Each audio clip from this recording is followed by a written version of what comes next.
But today I really am delighted to welcome all of you to a session with Norris Krueger. He will tell you a little bit more about himself, but I've been following Norris's work for some time. I had the pleasure of working with him, I think, gosh, about 7 or 8 years ago now. 7 years ago. My children are 7, they were just born. And he's really kind of opened up the idea of really how we can explore in neuroscience and how our brain works and how that links to the design, the delivery, the impact of entrepreneurial learning and these competencies that we talk about. So I'm so pleased, and many thanks to our colleagues in Wales for arranging this connection with Norris. I'm really pleased to welcome Norris with us today. He has a huge pedigree of research, of building local and international ecosystems around entrepreneurship, around entrepreneurial education, and around everything to do with this, really supporting and at the forefront, I think, of our work and how it can progress in terms of its academic rigor and in terms of its engagement. And in terms of how we understand it as well, in really looking across the different areas of academia that link into what we see as entrepreneurial education, and the sort of how we drive the quality and innovation within that. So Norris, if I can hand over to you for today's entrecompedu Café session on entrepreneurial learning and neuroscience. Thank you. Well, thank you. As I warned everyone, I warned Ellen that I am the farthest thing from a morning person. And when you said pedigree, the dogs who were sitting here staring at me actually perked up. So I'm the only one awake, and so they're being very needy. So if you see me suddenly duck or head or do something crazy, it's because there's a dog trying to get in my lap. So, but this is an exciting thing for me. That when I started out studying entrepreneurship, that it really all started. It goes all the way back to my dissertation that I had done an experimental study on entrepreneurial thinking that went brilliantly, but nobody cared. But in the middle of it, my distractor task between the first and second parts of the experiment was a lengthy instrument that addressed entrepreneurial intentions. My dissertation advisor was a marketing guy, and he said, well, we're bored to tears with intentions, but management isn't using it, so go for it. And what I found was everybody looked at my experiment and said, oh my God, that is amazing. That's amazing. We don't care. So out of desperation for a conference, I wrote a paper from the intentions data and got best paper at this conference. Like, oh. Over another one, got another base paper on something. Okay, the market is speaking on all this, but spending a lot of times, I'm no cited author in intentions, both conceptual and empirical. But science works this way, that it was somehow lacking, and in a lot of ways, it's probably not. It shouldn't be as popular as it is, but it kept driving me to look deeper and deeper. Now, as I was getting into this process, I was living in Bozeman, Montana, and I met a young lady who was a 3-time kindergarten teacher of the year in Georgia, doing a PhD in cognitive developmental psychology, applying it to early childhood education. And I would say, like, why is it that the certain teaching exercises work far better than others? And the joke is, I tell people she threw books at me. Actually, she very gently went to her shelf and handed me books on constructivistic education. Handed me, and I was embarrassed, handed me a book by Piaget that I had actually already written and completely forgotten. So it's suddenly realizing that, if you're going to understand how people are acting and thinking, that it's important to dig deeper and deeper. And neuroscience has always had sort of a glimmer of that. I'm old enough that in the States we called it physiological psychology, like that what is the biology involved in human decision making and human perception. So I realized I had sort of a grounding in it. It's I won't kid you. You start reading neuroscience stuff, it will hurt your head. It is. I mean, it's not quantum physics maybe, but it's pretty intense stuff. But I think that's no reason not to do that. And when I asked Elin about you in the audience, she was very encouraging, because another joke in the management academic world is that people don't become management professors to do difficult science. They certainly don't do math.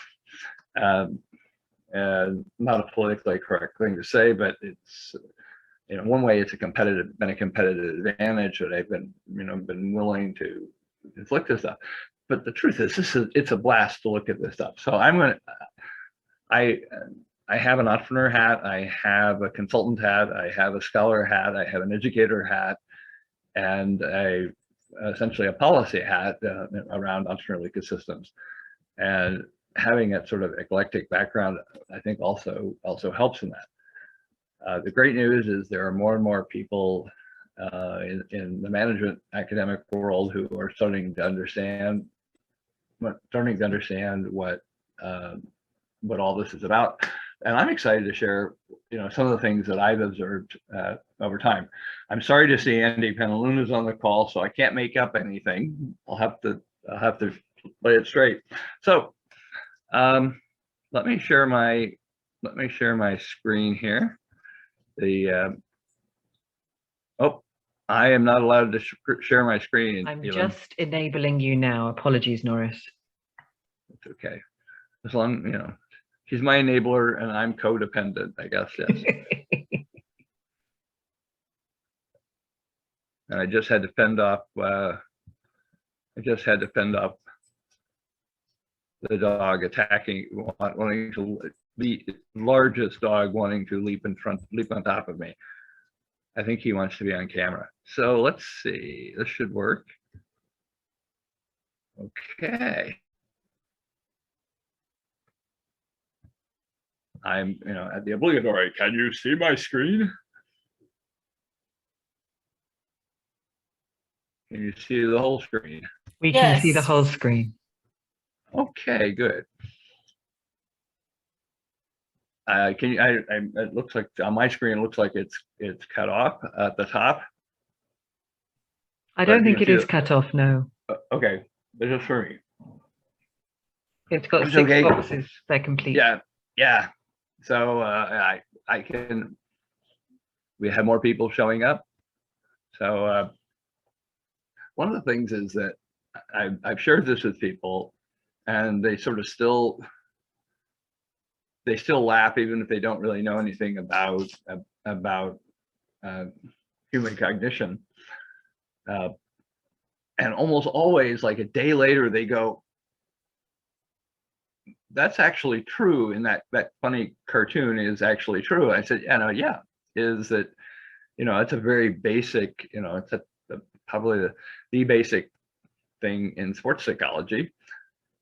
And so, is it, we have a sense of that something lies beneath, and I'm going to probably say that phrase a lot, is that we see how people act, we see how they think on the surface, but we are driven exceptionally by things that we're not even aware that we have encoded in our heads. So we have assumptions about the world that are just simply not, we're not thinking about. And this is probably good. If we had to remember, I'm looking at the audience here. So how many of you, if you had to remember how to breathe, you have to breathe every 30 to 60 seconds. How many of you would last the day? I wouldn't. But I do want to have a quick experiment that is one of the things that really hit home on the intention stuff. I want you all to hold your hands out in front of you. Everybody? Yes, Anand, you can put your hands out. those who, I can't see the ones who don't have their cameras on. Okay, when I say the word artichoke, I want you to raise your left hand or your right. Immediately raise one of your hands. So I say, you understand what I'm saying? When I say artichoke, you'll raise one hand or the other. See, so I'm going to get my hand in here. I'm doing this so you can think I'm doing magic here, but, and I suddenly say artichoke. Now, if I had an EEG or an MRI hooked up to you, I would know which hand you were going to raise before you did. Our brain decides, then tells us.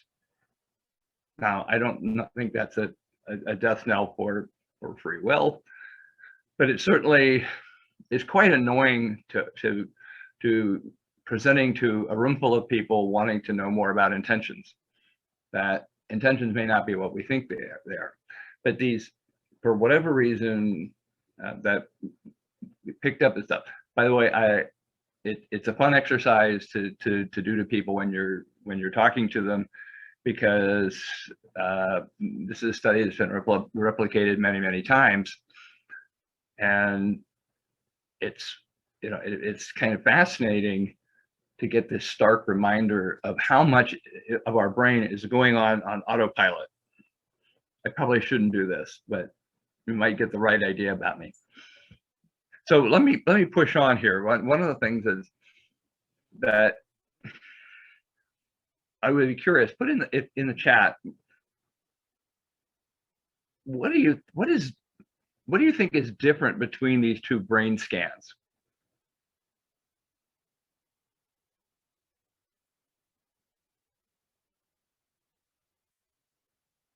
Don't be shy. What's different? What do you think might be different about them? We actually have a few people chat. Yay.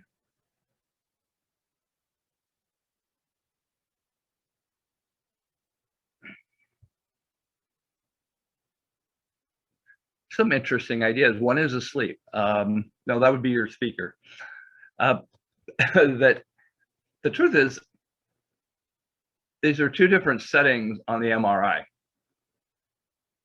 It is, and this is a huge methodological problem in neuroscience, is that so much of it is based on imaging, neuroimaging, that can be very misleading. My favorite one is at the biggest neuroscience conference in the world, they presented these results and they were showing pictures of brain tissue, and they were changing in the face of electrical and magnetic stimulation. And then they revealed that this brain wasn't human, it was the brain of a dead fish. That people were a little bit ticked off about that, but then they realized how, you know, it's funny. The reality is we have to be very careful. So we also know that if you put a picture like this in a document, in a presentation, their eyes are drawn for some strange reason to brain images. So if you want to distract people, you know, you've got something embarrassing on your slide, put this on the opposite corner.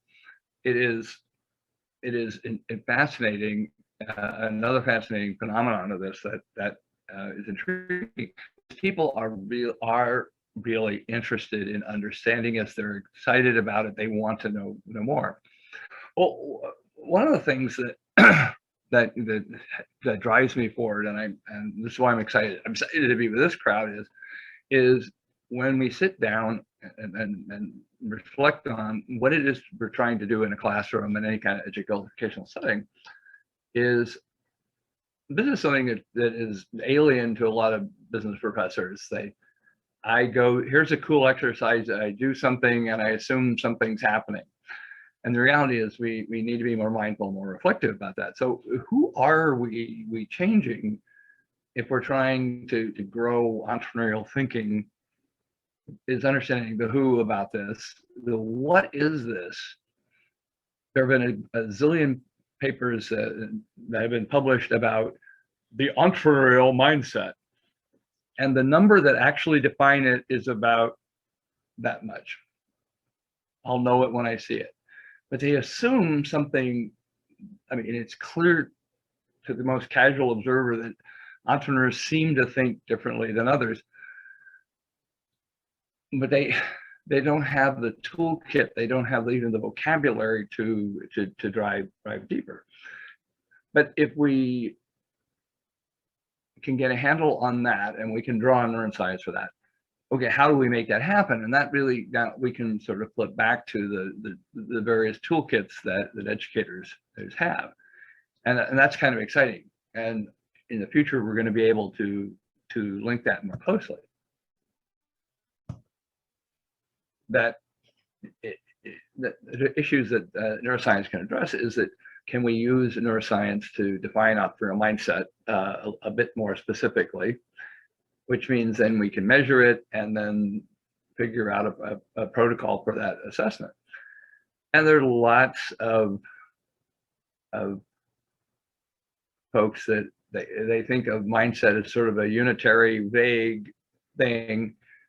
But we know from cognitive science that when I say you have a whether it's an entrepreneurial mindset or an educator's mindset, it's a series.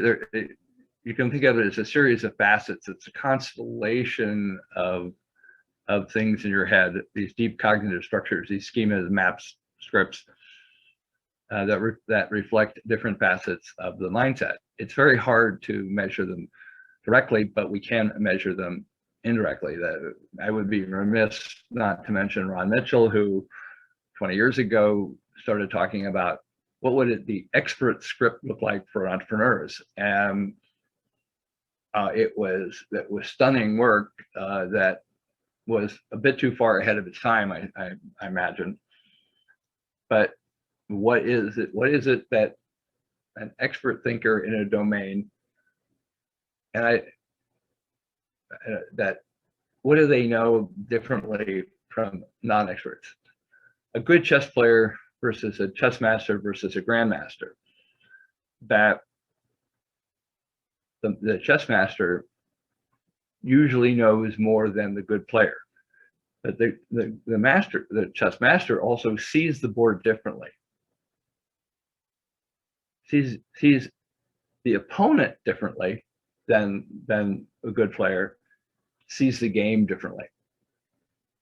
And when you go to chess grandmaster, they see the board differently. They process, their perceptions and processing are different. The way they see their opponent is different. The way they see the game itself is different.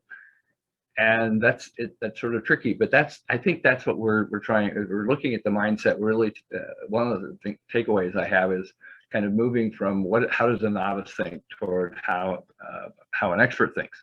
And again, these are tools that we can get at. Kind of the basic one I talk to people, like, why do people care? Like, why should we care? Is okay, deep phenomena, who cares?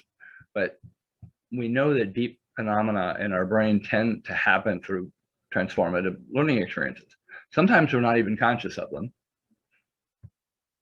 but something happens that changes at a deep level. This isn't just learning something that is not changing what you know, but how you know it. So as I push forward, this is one that I sort of, the first time I saw this is there were a series of studies in the 90s on how do you change someone to think like an expert leader. And what they found was, okay, let's look at expert leaders, a couple thousand of them.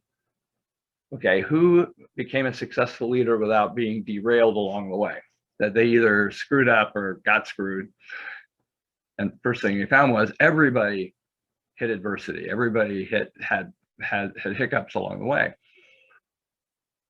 So that was exciting for them to push forward. And what they found was a relatively small number of lessons that they took away from experience. In fact, the book is called Lessons of Experience. And I told Andy this, I'm very jealous because they got 2 best-selling books, 6 A+ journal articles, and a very lucrative consulting contract out of this research. So I'm kind of hard not to be envious of these. But one of the things, this just makes perfect sense as you're moving from thinking more like a novice to more like an expert. What happens along the way? And as you can sort of see at the top, that changing in what we know, our knowledge content is likely to change. And there are some differences between novice and expert in most domains. And they've looked at French horn players, pole vaulters, you name it. But how they structure their learning, structuring how they know, it evolves, and it tends to not evolve all that continuously, that there are aha moments along the way. And what happens is those are driven by changing these deep beliefs, these deep assumptions that we have made about phenomena in this domain. So what are the critical developmental experiences that they have that cause that aha moment, that causes that change in deep beliefs? And that's kind of exciting, because they also found out when they studied the aha moment is that usually we've had 5 or 6 small aha moments in our head that we aren't even aware of, that cascade into that big aha. So whatever we're doing in training in a classroom, in life, don't be worried that we don't have an immediate impact, because our brain, you may be impacting learners' brains without them, either you or they, being fully cognizant of that. And that's kind of exciting. I have a boring, if you want, I've got a boring metaphor for that. Having my eyes open back in the 90s about constructivism versus behaviorism, it was not hard to immediately flash back to teachers I'd had all through school, and who had been more transformative and who had been more just memorize it and put it on the test. And I swore that I would never be the latter, which makes life in a business school sometimes very interesting, because that's exactly what the dean wants. Now, again, we're talking about these deep cognitive changes. We can only sort of get a sense of the facets of it, markers of that suggest you have that cognition. But it's just sort of interesting. We're starting to think about actually doing pre-post experiments with a control group. Progress is slow, but it's hard to explain to people what a control group. When you have to explain what a control group is to scholars, that can be a little bit depressing. But it is working. In terms of the entrepreneurial mindset, by going in, and you can go into the literature and find things that people believe are connected to how a great entrepreneurial thinker, that they're good at discontinuous thinking, they're resilient to adversity. So for instance, that would be, well, how do you measure that? Well, Seligman's learned optimism is a lovely scale with great psychometric properties, and has had very profound results. You persisted goal-directed behaviors. It's kind of interesting. There's been research on grit. And what they find is for successful growth entrepreneurs, the correlation is negative, because you can be too perseverant and not able to pivot. So we're already seeing some very interesting phenomena there that we can study. A lot of things that I'm really interested in is role identity. How do you see yourself as an entrepreneur? It is incredibly important. Here's another takeaway exercise that's been kind of fun for me to do is, you get students in the room, entrepreneurs, and you have them take out a piece of paper and say, you got 60 seconds, draw me an entrepreneur. kind of capturing their mental prototype of what that of what an entrepreneur is. And what is striking is how many people, even successful entrepreneurs, capture the myths and misconceptions. It's a guy holding a bag of money, or the obligatory light bulb over the head. But it's really shocking to see people draw entrepreneurs that don't look like them.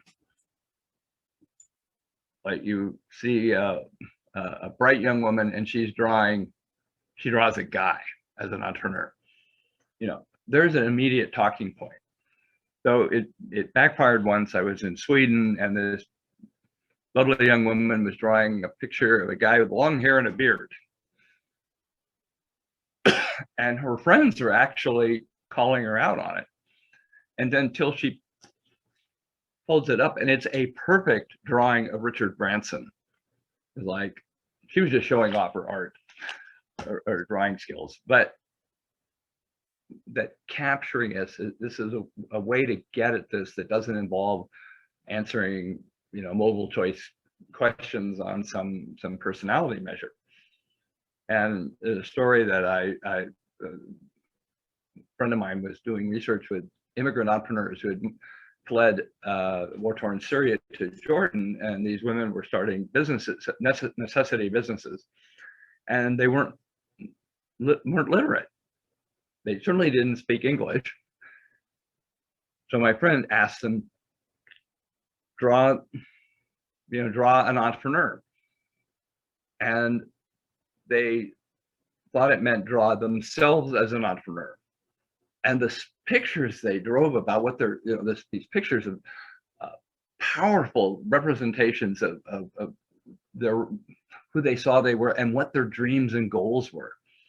Now, because it's so personal, you can't ever publish this stuff. But so she's showing me on her tablet at the Academy of Management.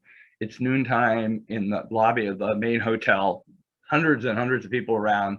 And I'm looking at these pictures and I am just crying. I mean, I'm just like, I'm a waterfall. And people are like starting to avoid, like, well, what's wrong? I said, no, tears of joy. And they go, yeah, right, whatever. But this is a kind of, if you can tap in.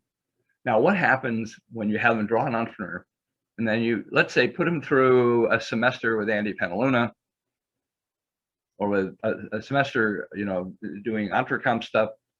How different would that picture be at the end of the term? And it is really striking that there are fewer myths and misconceptions. And yes, thank God that that entrepreneur looks a lot more like them.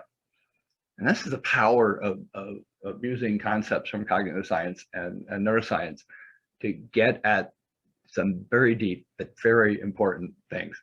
I've talked a bit too much about that, but Ellen, if there are any or Megan, any questions in the chat that want to chime in, just, you know, interrupt me. Please feel free to interrupt me. We have. Can you hear me? Okay. We have had Yes. one question in from Oliver. Which Thanks, Oliver. He said he wanted to ask, shouldn't there be links between what, in terms of content, mindset, and knowledge structures, when you were talking about lessons of entrepreneurial experience? I'm not quite sure what a. Oliver, do you want to expand on that? Yeah. Please unmute yourself and you can ask the question. Yes, I saw on this, first hello to everybody. I saw on this PowerPoint slide that between the level of a novice and the experts, that there are three different areas. At the top, there was the content, or the what. In the middle, the mindset, you can see it now, and at the bottom, the change in how we know something, or how we remind something. Isn't there a link necessary, or relationships to be to explain how the process from a novice to an expert is developing? I'm missing here a kind of development perspective. Well, if I were a better artist, I could do something better with the block that says mindset, because it is, at least from cognitive science, that it's not seen as something that changes very incrementally, that it tends to move in discrete steps. That I'd use quantum, but such not exactly the right word. But seeing that when you learn something that doesn't fit how you see the world, you need a lot of with a lot of reflection. But the key element maybe that's missing, tell me if I'm close, is this process of reflection. I don't understand how I can't make this fit into how I've structured my thinking is organized. So I have to evolve how I'm thinking. It's changing some of the assumptions. I have just challenged an assumption that my brain thought was true. My brain is telling me to do this, and that really is what I'm hearing is I should do this. And that's, that can be, a fairly significant step. The way my Montana friend, the way she explained it was, you're learning to be a kindergarten teacher.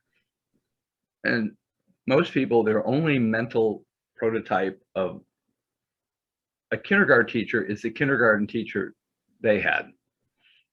And for some reason, I have vivid memories of my kindergarten teacher, because my classmates and I still need to apologize for being such brats. But I couldn't see myself, it'd be hard for me to see myself as a kindergarten teacher. But I have no idea, what does a kindergarten teacher actually even do? In this case, what does an entrepreneur actually do? What are their, but not just how they think, but how they act. So having this chance, and the powerful thing about all this is understanding the centrality of reflection that you need to have if you're going to move move this forward. It won't happen without a lot of deep personal reflection, a lot of deep peer reflection.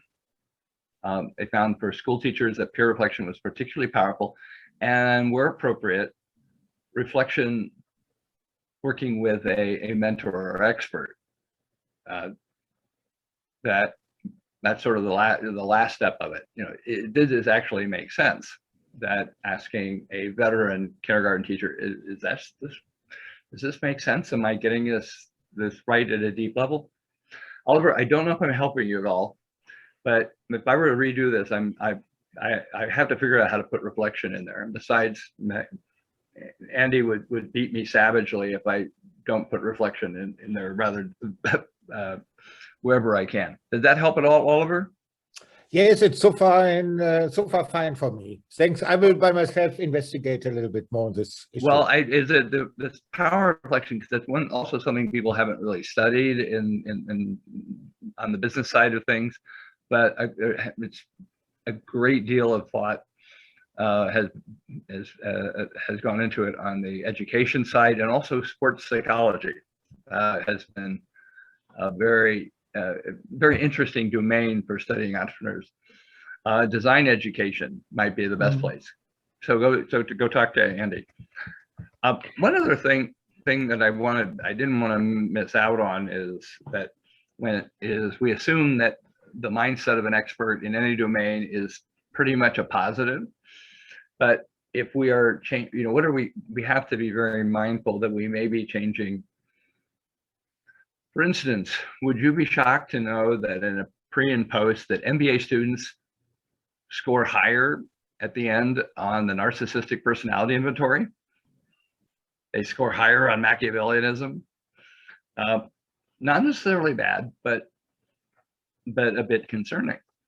You certainly want to worry about measures of moral reasoning.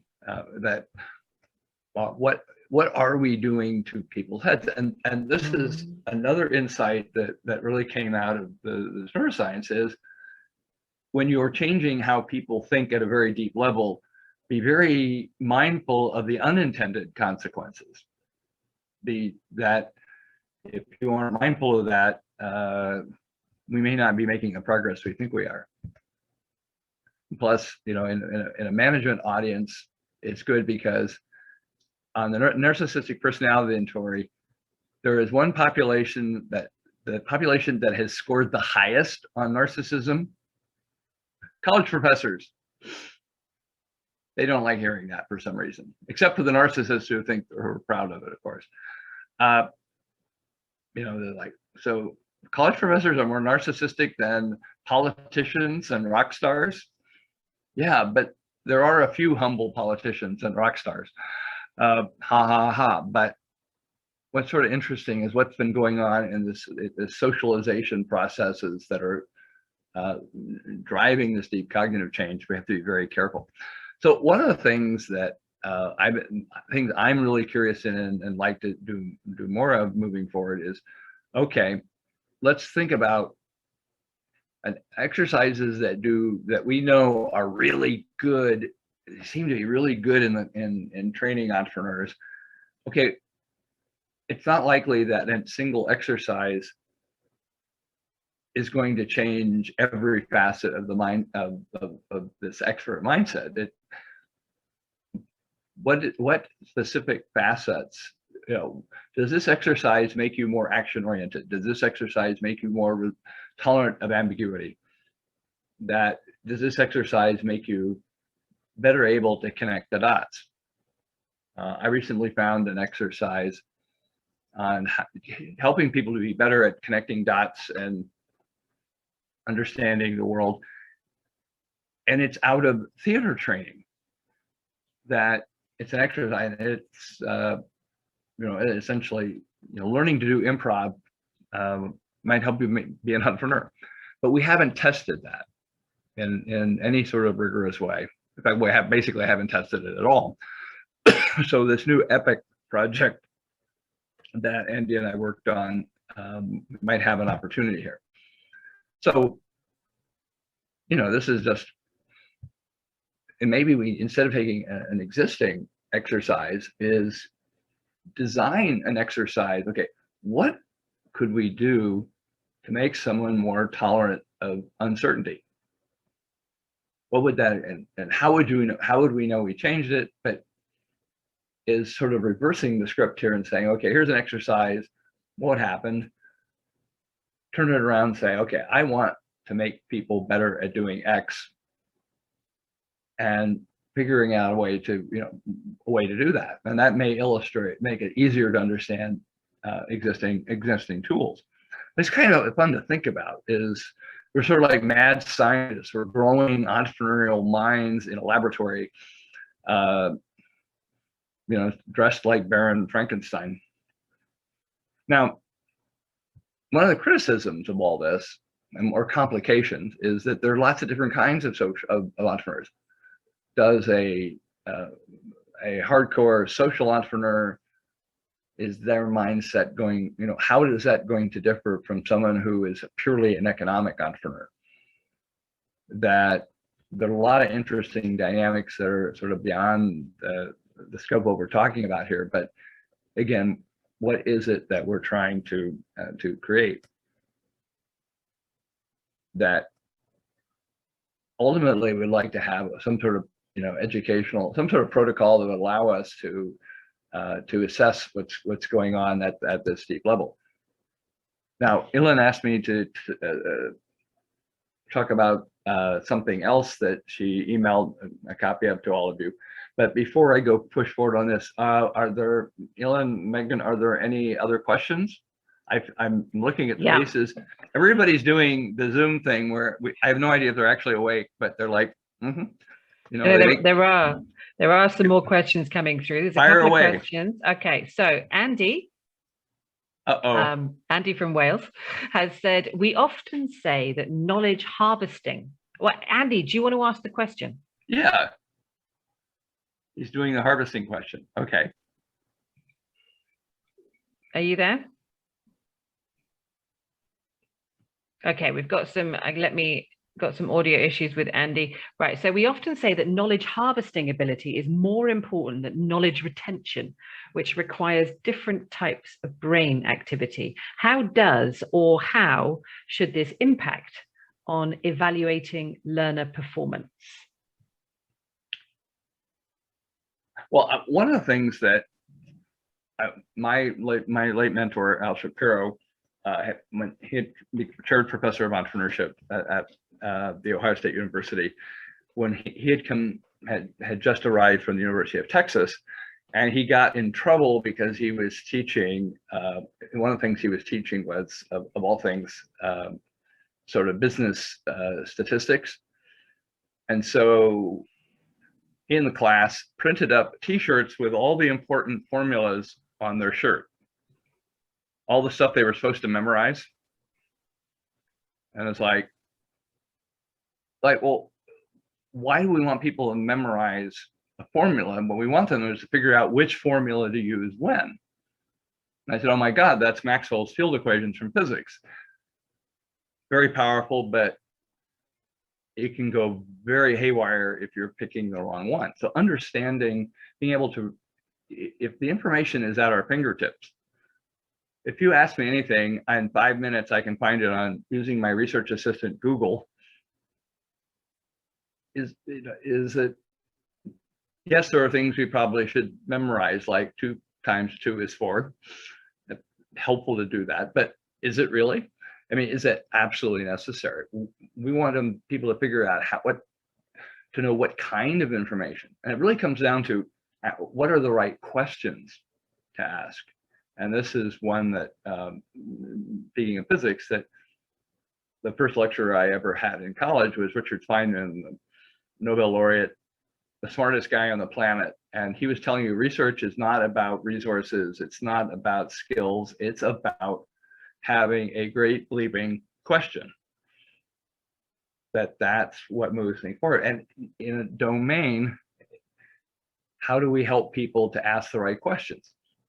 You've got a new venture, they're doing customer discovery, they're trying to figure out what questions do they need to ask to understand whether their customers care about the product or a facet of it. It's figuring out the right questions and the right way to ask them. For me, that's a skill that is a lot more challenging than just having people measure stuff, but going out and being able to find the right information and process it. And when I was living in Montana, that there was the reference librarian at the university was doing a seminar on how to detect BS on the internet, like in 1995. This pretty new phenomenon. And people said, oh, internet will be self-correcting. There won't be any crap on there won't be any bad information on the internet.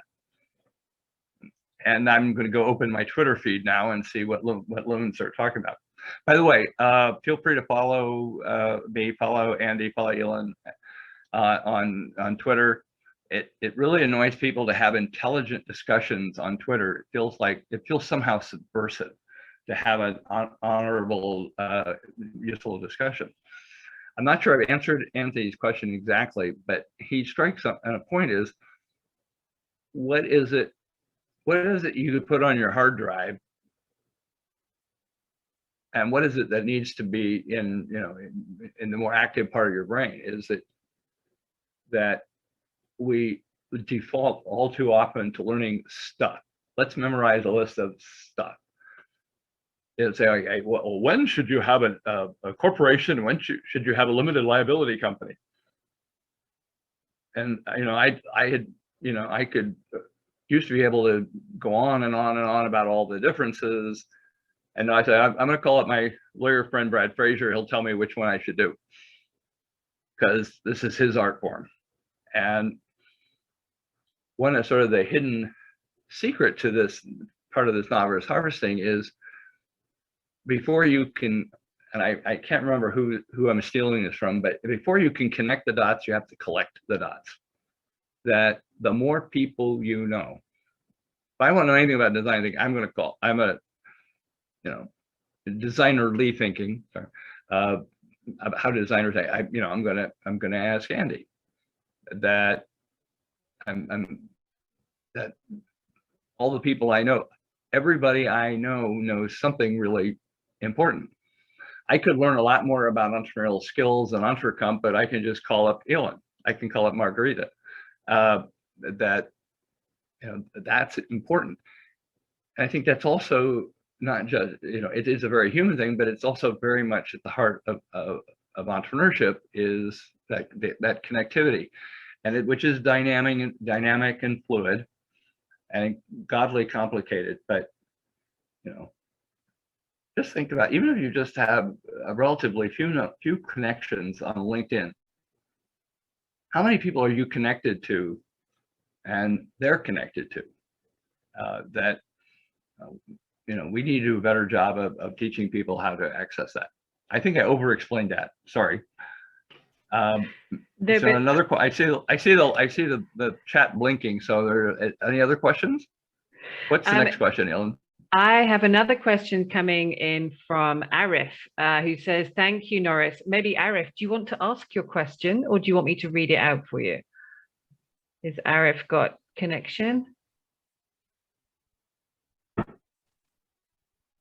Okay, so anyway, he's based in Peshawar in Pakistan. He's got audio issues. He says he's a big fan, and he says, "What are the few tips that you have, Norris, to enhance transformative experiences in formal entrepreneurial education, in the classroom, and also informal learning, entrepreneurs learning while during the startup experiences?" And just from my side, this is also maybe an opportunity to mention Epic. I can put a link into the chat. Would you want to do it? But I think I'm going to go Steve Blank and say, get out of the classroom if you can. That it's, I think that's important, that a truly flipped classroom. A lot of people say they're flipping it now with the Zoom and all. Oh yes, I have a flipped classroom, and they don't really have. That's not really what they have. That I think so. One of their tips is to really, study what is it that a great educator knows that we don't. When I was in Montana, my researcher friend, Dr. Debbie, the kindergarten teacher, forced me to take the educator training program. Okay, it's free. Your girlfriend told you will do this, so okay. It's winter, it's cold, might as well be inside. And oh my God, day one, I was learning something every day that I had no clue about. I learned the famous words cognitive load, which I love because management professors have no idea what cognitive load means. So it's fun to, even though it's a pretty boringly basic principle of human learning, is that I think that kind of education is good. The other one I've already talked about is reflection. That something that students hate is, well, I'd like you through the course of the semester, you're going to keep a reflective journal on how your thinking has changed about stuff. And there are students who every week complain about it. And what's funny, at the end of the term, they realize how much they have changed. And of course, that's sometimes annoying. It's like, I'm an accounting major. Why do I need to know all this? It's like, well, we'll see. And suddenly they come back and go, now I know why accountants are good at thinking out of the box, because they understand their box far better than, let's say, marketing people. They're like, oh, it's kind of true. Yeah.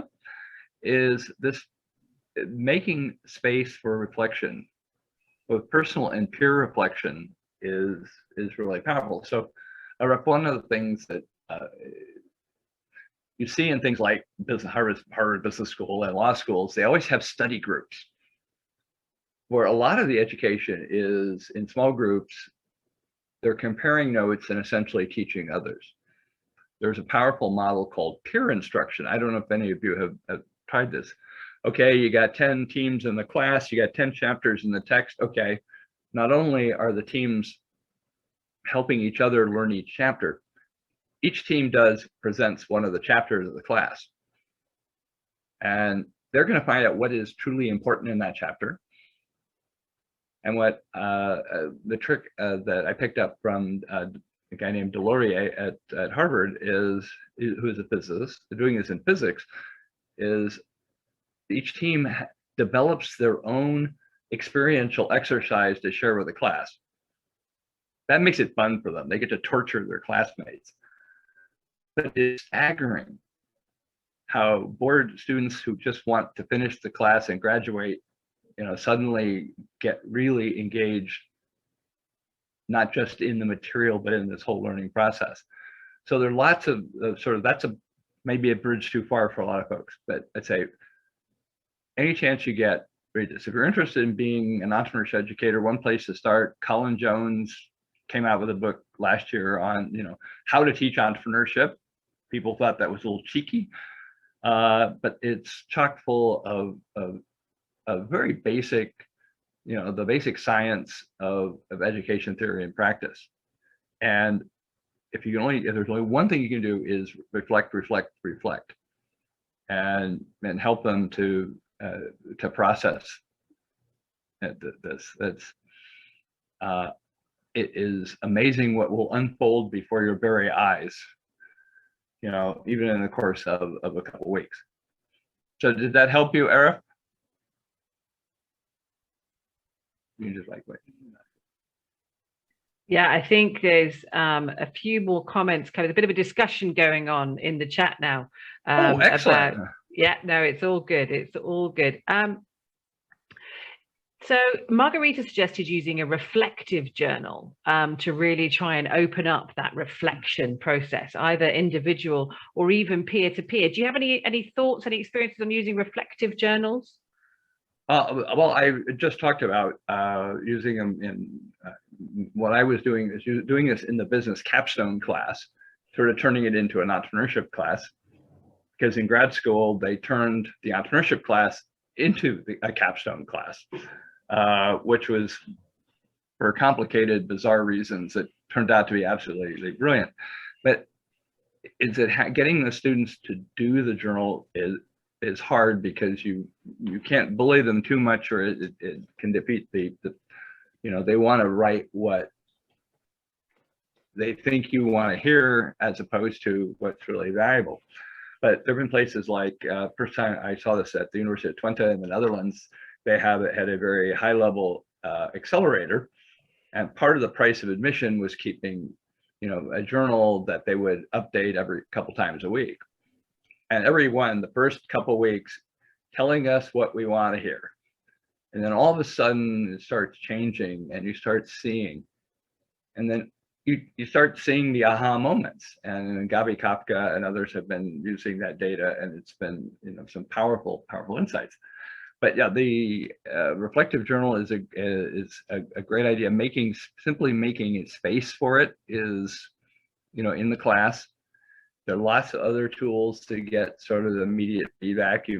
Martin Lacais's LoopMe software is a lot of fun, and can be used to provoke certainly some immediate reflection. That reflecting immediately is not the same as deep reflection. That one of the things that's important is that my initial reflection is going to be modified to like, okay, what do I think about this talk today? What I'm thinking about it will feel very different tomorrow, a week from now. But you've got to be able to make space for that, even though the students think it's weird and they can't figure out, why am I doing this? One semester, I hit upon asking the students to actually go on Google and, okay, what makes for great learning in a classroom? And they came back and going, my spell checker can't spell constructivistic. I say, hey, I remember when he couldn't spell entrepreneur. I can remember when he couldn't spell management. Marketing, yes, but not management. I'm not sure what that says about WordPerfect back in the day, but I think that's really important. I'm looking at what's sort of interesting is that, yeah, getting out of the class is that somebody asked about what should the journal be private. Now that's an interesting, question, because some people will argue that it needs to be for legal reasons in your class. But I've been involved with classrooms where the students did have a LinkedIn or Facebook group or some sort of chat where I couldn't see it, but they promised me they would give me their conclusions. And we're seeing this in industry. One thing I saw an example of this in the US military. They had a chat room for junior officers that no senior officer could see. So if they wanted to insult the general, they could do that in safety. Now I'm sure that it wasn't that private, but giving people a safe space to talk about, because something that maybe an incredibly important insight to them that might be painful. Like, oh my God, every so often I'm, in my age, I think, oh my God, I've been a dumbass for 50 years. I'm really glad found it out before I die, that because at the same time, the world is changing, and we live in here where in the course of a semester, an industry can be transformed. Imagine you're teaching a class where you're working with the taxi cab industry, and in the middle of the semester, Uber and Lyft get launched. So there's a lot of stuff going on. I'm torn about the private. If the students don't want to know me to see it, I'm actually okay with that, as long as I get some evidence that they are reflecting. And I've had every time they've had a closed group where I wasn't invited, by the end of the semester, they invited me in. We're talking about really cool stuff. You should be here. It's like, thank you, God, that it's been very powerful. I'm seeing more that Oliver was talking about, in terms of mindfulness. That's something that we're not very good at. We do know that entrepreneurs, especially growth entrepreneurs, do more metacognition. Doesn't mean they do it well. Being tolerant of uncertainty is not a good thing. If you're an idiot, it's like, Las Vegas has become very wealthy over taking advantage of that.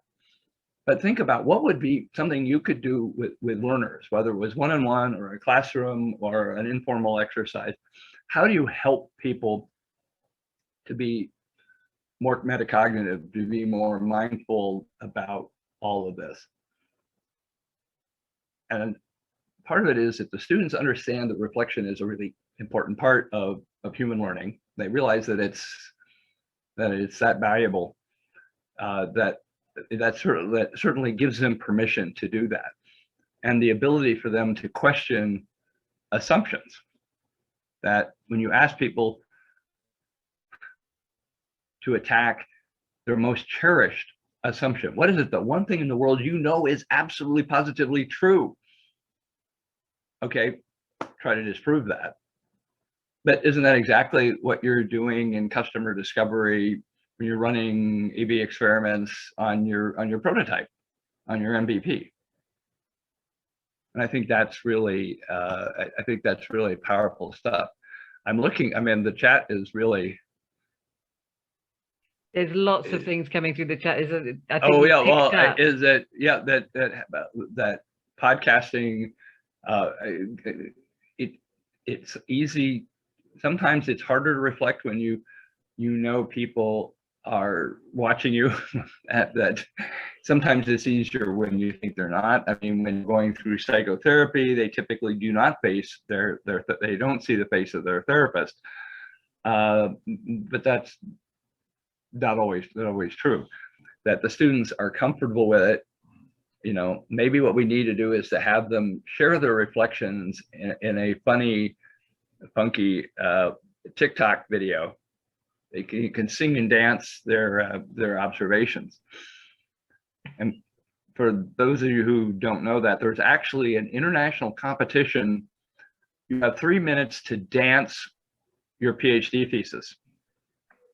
And what is staggering is it's a field I know nothing about, and I know exactly what their thesis is about. It's like, damn, that is, I'd be frightened to think, you know, fortunately nobody asked me to sing and dance mine.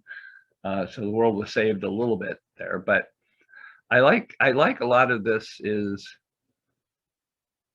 I'm seeing there's some fairly lengthy, yeah, I think lengthy. There's still comments coming through, Norris, and I kind of think, you know, we're coming to an end now almost. Well, is it?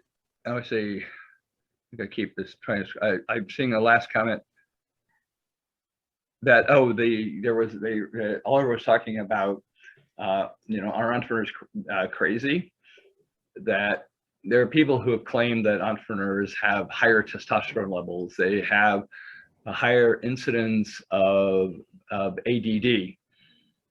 And the way we, in the US, the way we diagnose ADD, pretty much everybody has ADD. So it's, I'm not sure how it's always helpful, but there are these, you know, potential pathologies. If you're, you know, the Silicon Valley mantra of move fast and break things is not necessarily a very good universal, that you take the wins, don't keep, you know, don't keep breaking things, because people really enjoy that.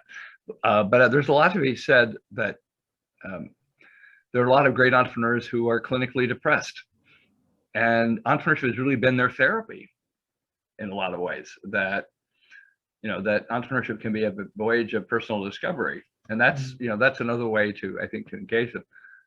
That the Andy likes to talk about the crits that they have in design, where you get critiqued on a regular basis, and it becomes, you know, a positive, hopefully a very, very positive experience of learning where you're off base and when you're reasonably on track.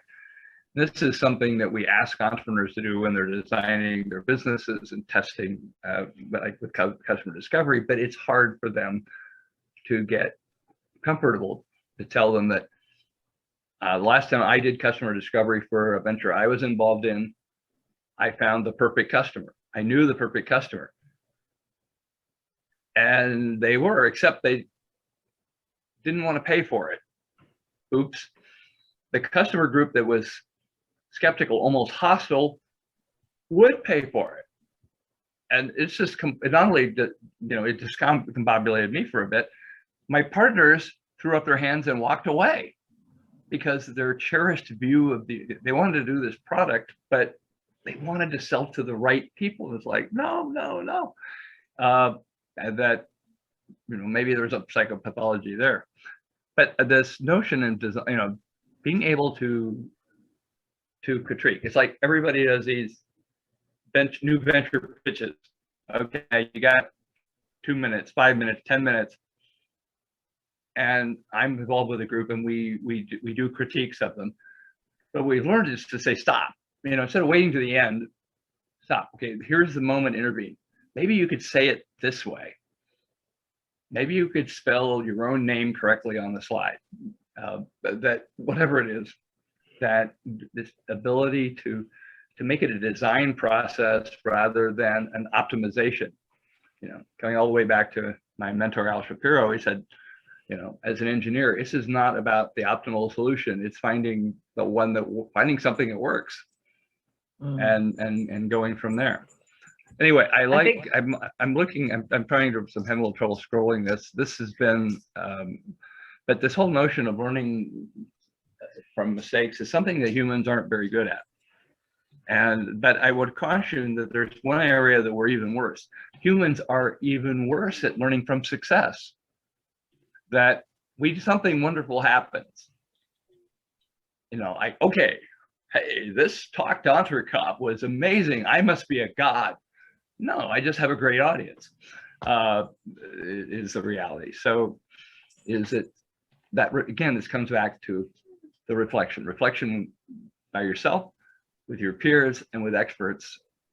And it's an art form to balance those, but that's why it really helps to have someone running, nominally in charge, who actually understands how humans learn. So I come back to, the more you can learn about how humans actually learn,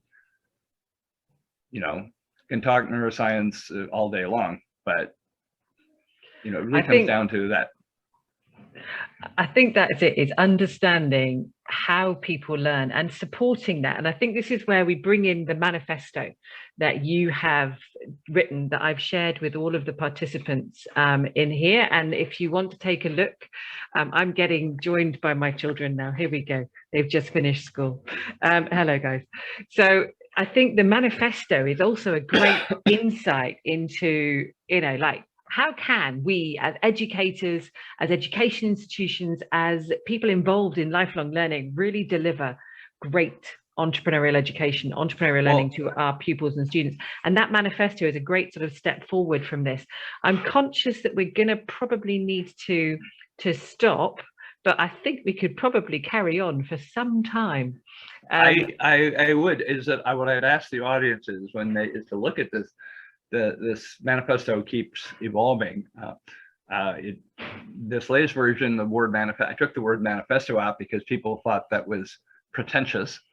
And the International Council for Small Business that I wrote the report for, oh no, we love the word. We love the word. Like, okay, but I mean, that's not, what's important is that I'd love to have feedback, because the reality is, if you're going to assess the impact of something in education, it's not just the pedagogy. If you're testing the pedagogy, you have to control for, the skill of the educator.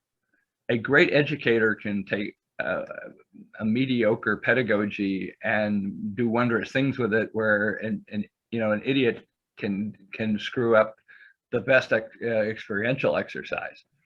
That there are things you need. What are the settings? Is it a friendly setting? Is it a safe setting? We've talked about this a lot. Is it a setting that feels safe for them to make mistakes and learn? That, I don't want to say it takes a village to grow an entrepreneur, but it is the support of an ecosystem, the community around them. Andy and I and Martin Lacaus and some others were in Entrepreneurship 360. It was an HE Innovate thing at Potsdam. 26 rockstar primary and secondary training programs. I still remember looking at one, and Catherine Bretnell said, "Oh, would you like to teach this course?" And I said, "No, I want to take it." And then she looked at me, "I'm sorry, you can't." I said, "Why not?" "Because you're not in the 3rd grade." And I wish I'd been smart enough to say, "Oh, hey, next year." Sometimes your best jokes, you just don't get to them.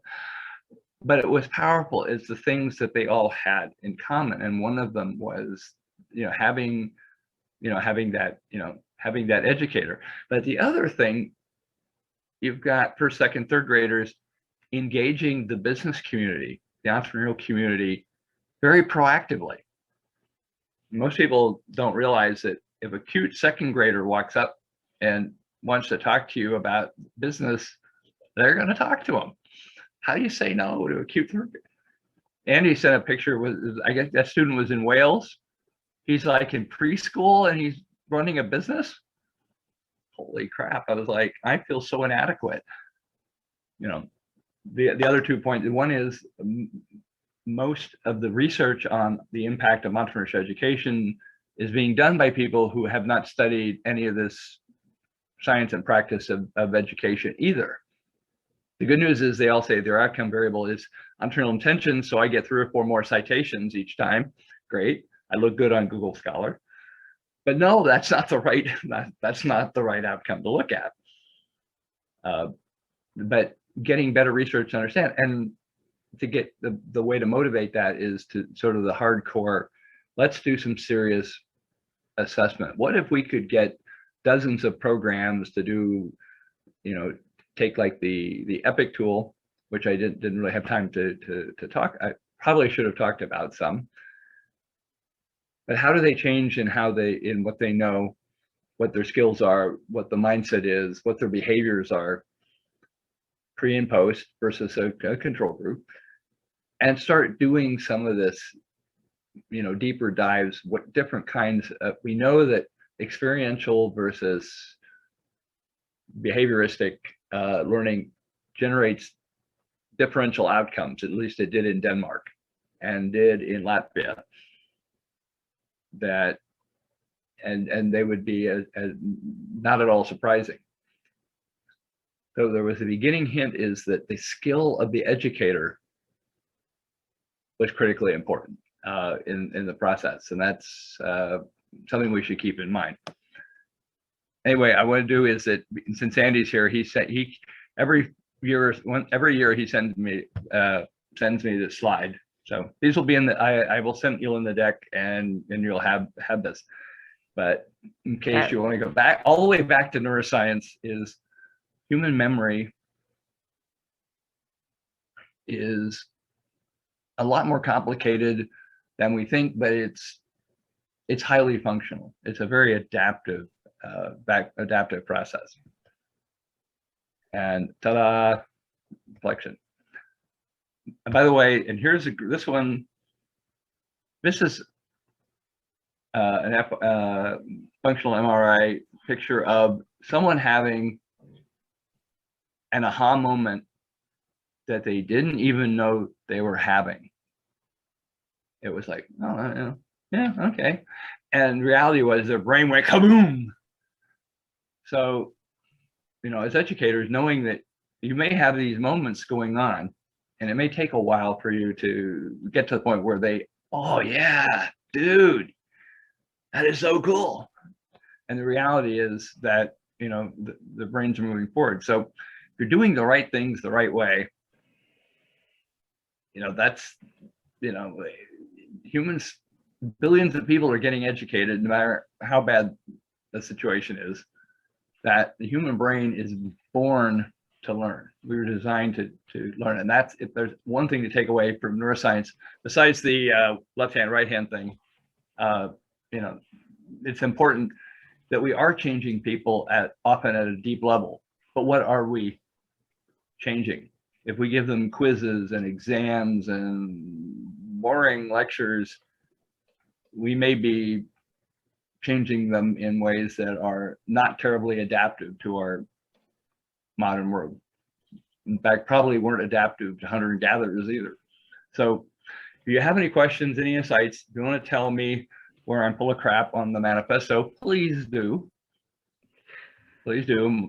My dogs are looking at me like I'm full of crap right now. So perhaps what we can, sorry. Go ahead.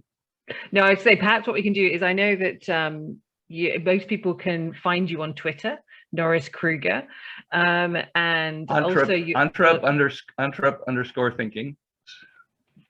I mean, this is one that just it's some new research that Neuron is sort of the high, one of the most prestigious journals, but talking about something called decision acuity, which is different than is different than IQ.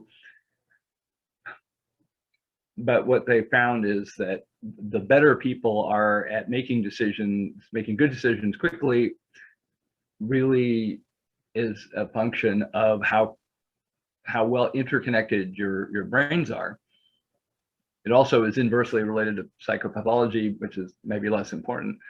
But for our brain networks to be connected, one of the great things that we know fosters that is great social connections. The more people, the more richly we are connected to other people, our brains mirror that you want to grow new synapses, talk to more people and do more reflection.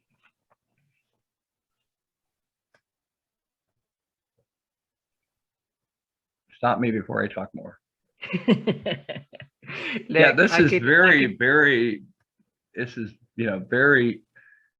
exciting stuff that we're seeing, this research and yes, the aha moment is in the brain doesn't look a whole lot different than an orgasm. If this were the US, I wouldn't be allowed to say that, but